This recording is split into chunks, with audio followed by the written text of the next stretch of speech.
अस्सलाम वालेकुम। लॉकडाउन के काफ़ी दिन घर के अंदर बैठ के गुजार लिए हैं। चलें आज आप लोगों को कुछ सिखाते हैं अबाउट इलेक्ट्रिसिटी और स्विच बदलने का तरीका।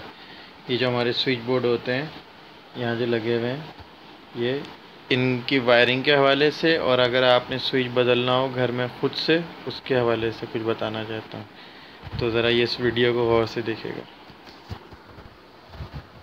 आप लोगों के घर में इस तरह के स्विच बोर्ड होंगे, सभी के घर में होते हैं चाइना की शीट, जिसके अंदर 2, 2, 4, 2, 6, 2, 8 स्विच बटन होते हैं। ये अब बाज़ औक़ात ये ख़राब हो जाता है, बाज़ औक़ात हमारा डिमर ख़राब हो जाता है। तो इसको चेंज करने का तरीका क्या है, मैं डिमर के चेंज करने का तरीका आप लोगों को समझाऊँगा।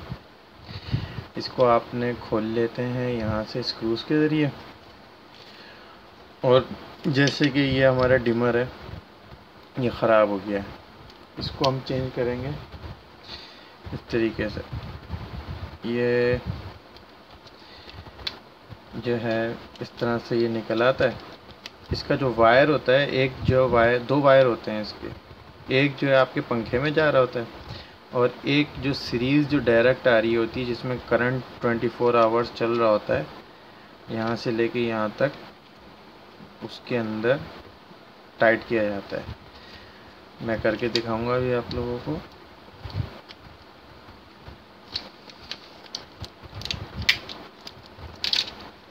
ये इस तरह से इसको अलहदा कर लिया। यहाँ पास दूसरा जो है, इसके बदले में हम ये लगाएंगे।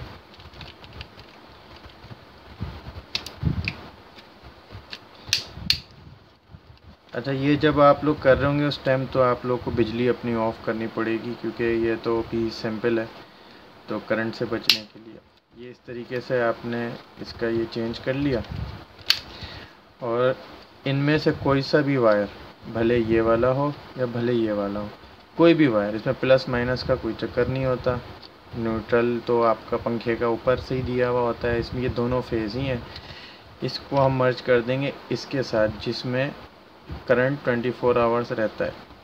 ठीक है, ये सीरीज़ होती है, इसमें ये चल रहा होता है। और ये जो तार होते हैं ना, इसमें इन सब के अंदर आप अपनी जो लाइट है या लैंप है या कुछ भी है ना, उनके वायर इसमें ज्वाइन करते हैं, तो इनमें करंट आ जाता है। तो अब इसको मैं अगर चाहूँ तो इस जगह पे ऐसे करके इसको थोड़ा सा छील लिया। छीलने के बाद इसको इसके अंदर यहाँ पे ट्विस्ट कर दिया, क्योंकि अभी करंट नहीं है इसमें, तो इसको आसानी से कर लेते हैं।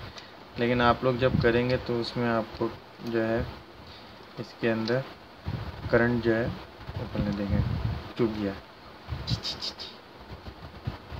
हा बहरहाल इसमें ट्विस्ट कर दिया, और इस वायर को, जो पंखे का वायर आपके स्विच बोर्ड के अंदर आ रहा है, उसमें रख के आपने टाइट करना है और टेपिंग कर देनी है। ठीक है, तो आपका रेगुलेटर जो है वो चेंज हो जाएगा। इस रेगुलेटर को लगवाने के लिए जब इलेक्ट्रिशियन आएगा, कम से कम आपसे 200 से 300 रुपये ले जाएगा। वो सिर्फ इतने से काम के 150 रुपये का रेगुलेटर आएगा, 300 रुपये वो लगाने के ले जाएगा, तकरीबन 500 रुपये आपके बच जाएंगे पर डे जो पर काम के। ये इस तरीके से लगता है, एक दफ़ा देख लें। ये इसमें लग जाएगा, जो जिसमें करंट 24 आवर्स, मतलब इसमें डायरेक्ट करंट आ रहा होता है, इसको ऑन ऑफ से इसका कोई ताल्लुक़ नहीं होता। उसमें आप एक वायर मिलाएंगे, और दूसरा वायर आप जो है पंखे का जो वायर होगा, उसमें जो खोला होगा आपने, इसके साथ जो अटैचमेंट हुई हुई होगी पहले से, उसमें आप उसको खोल के इसके साथ टेप करके वापसी इसको फिक्स कर देंगे, तो आपका रेगुलेटर चेंज हो जाएगा। Thank you.